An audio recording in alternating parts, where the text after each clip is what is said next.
All right, so we're going to go ahead and go over one more example for Charles' law. So the question we have here, it says, a gas at 300 degrees Celsius has a volume of 500 milliliters. What would the volume be at 50 degrees Celsius? Okay, so basically what we're going to do, so we're going to take that same equation and we're going to go ahead and plug in those numbers. Okay, so we notice this is our initial, our T1, our first temperature, but we do have to change that to Kelvin. So this is going to be my T1, right? And this is my initial volume, so that's going to be my V1. This is going to be my new temperature, so my T2, and then I'm looking for my new volume. So you want to start each problem by listing the variables that you're given. Okay, so remember, to turn these into Kelvin, all we got to do is add 273. Okay, so this one would be, so my T1 would be 300 plus 273. So that would give me 200 plus 273 would give us 473.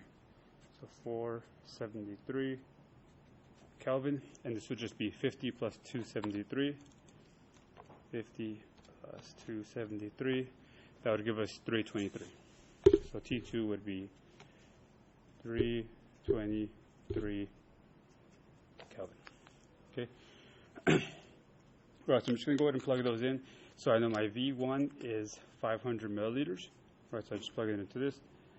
So it's 500 milliliters divided by my T1, which is 473 Kelvin, equals, I don't know, volume 2, so I'm just going to go ahead and put V2 divided by my T2, which is 323 Kelvin.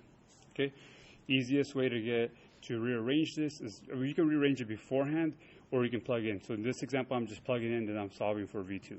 Okay, so I'm going to cross multiply, and that's going to allow us to get rid of these fractions. Okay, so if I go, actually I'm not even going to do the math yet. I'm just going to show you what that would look like if I cross multiply this. So it would be 500 milliliters times 323 Kelvin, right?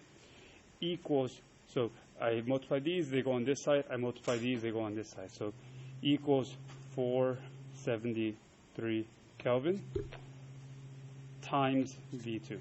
Okay, and similar to those first Boyle law problems we did, to get this to the other side, you just have to divide. Okay, so we're gonna go ahead and divide by 473 each side. So I do that to one side. I want to go ahead and I do that to the other side. 473. This cancels. Okay, and that leaves me with V2 equals this. And Kelvin's on top, Kelvin's on bottom, so it's going to cancel. So I'm left with 500 times 323 equals this, divided by 473. It's going to give me 341.4, rounding to that first decimal would give me a V2 of 341.4. And what is my units? Only thing that's left over is milliliters. Okay, so let's kind of double check that makes sense. So I had this system here in which I had a volume of 500 at 300 degrees, and then I decreased the temperature, so I made it colder. So if it gets colder, then if my temperature goes down, my volume should go down as well, right? So is that the case? Yes, it is the case, right? Because we started with 500 and we ended up with a smaller volume, which makes sense because the system got colder.